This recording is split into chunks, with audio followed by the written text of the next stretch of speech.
kayo? Hindi, dito lang tayo. Tapos nag-uusap lang siya. Eh, sa totoo lang dito. Kasi ako lumaki dito sa Pilipinas. So, medyo hindi ko na-follow yung career niya. Until, of course, nag-research ako.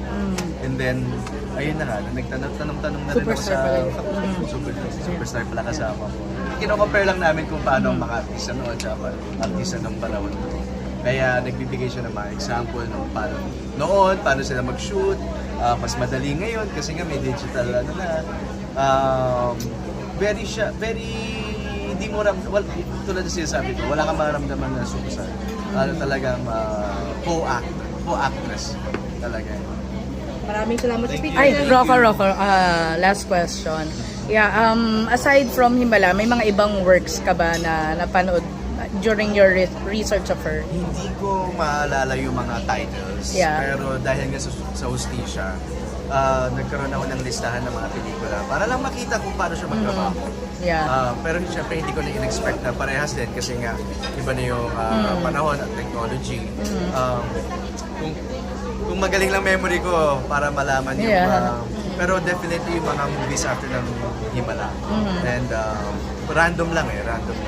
So nakita ko yung iba-ibang style niya sa pag-atake at true enough, yun din na nakuha ko nung nagka-work kami sa Hustisya. Very raw.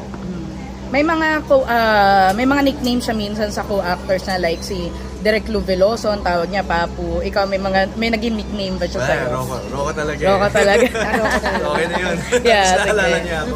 Yeah, thank you. Thank you.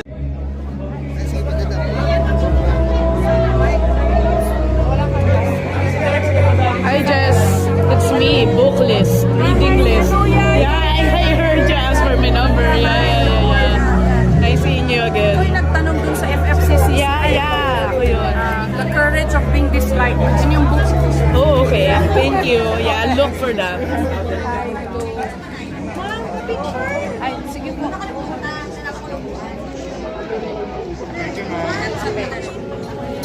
Thank you.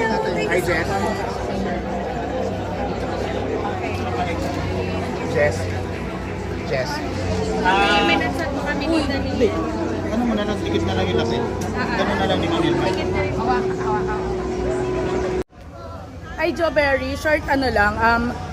Ano yung fondest memory mo kay Miss Nora Honor? Actually, madami po. Every scene namin halos sa Onanay dati kasi parang magnanay po. Yung characters namin is magnanay. So, ganun po talaga yung movie niya sa akin.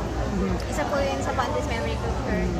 Ano yung masasabi mong best qualities niya na nagmarka talaga sa'yo? Yung pagiging mabait niya po sa lahat ng tao. Literal po yun. Kahit na sinong kausap niya, mabait po talaga siya. When was the last time you talked to her? Naku, late last year po.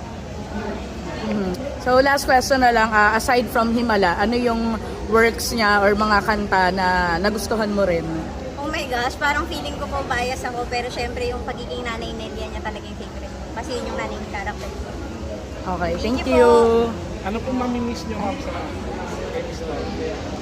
Siya po in general, kasi one text away si nanay. Pag may mga gusto kong sabihin, nag-reply siya yan. Yun po. Thank you, ma'am. Thank you po. Okay, thank you. Now.